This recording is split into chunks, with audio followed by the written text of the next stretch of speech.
talk to you here today about sit-on tops versus sit-inside kayaks. This here is our sit-on-top model. It is going to be more of your warm weather type of kayak. A sit-on-top is going to be used in your warmer weather because it's going to be a wet ride. Got the scuppers in here.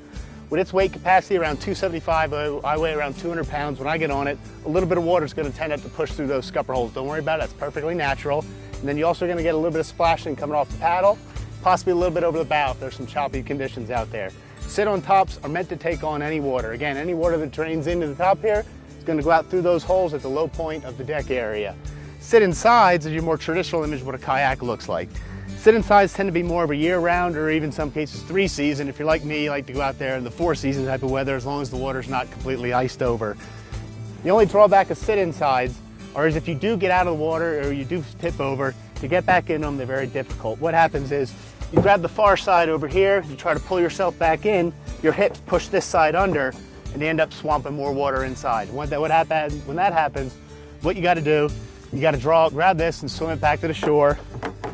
And just like if you're ever familiar with canoeing, anytime you swamp a canoe, you got to get it back on the shore, stand it up on end and drain it as such.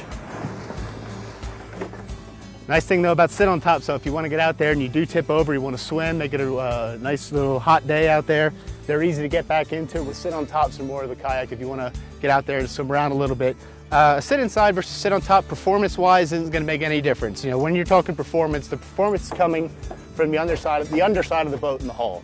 The difference, what you want to ask yourself is when you're choosing between a sit on top versus sit inside, is when you're going to be using it. You know, like I said, this is going to be more of your 3-season kind of kayak. It's your more traditional image of what kayaks look like. These are a little newer sit on tops. They only came onto the scene probably in the late 70s or so. But sometimes people feel these have a little less confinement to them. You know, you have the open area with your feet. You don't feel as closed in with something like that.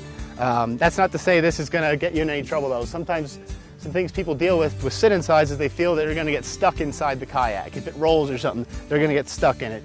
But you notice the size of our cockpits in here.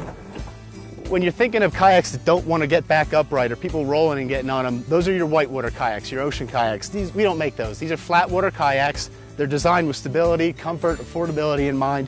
The last thing we want to do is have you get out there in the water and find yourself in any kind of trouble.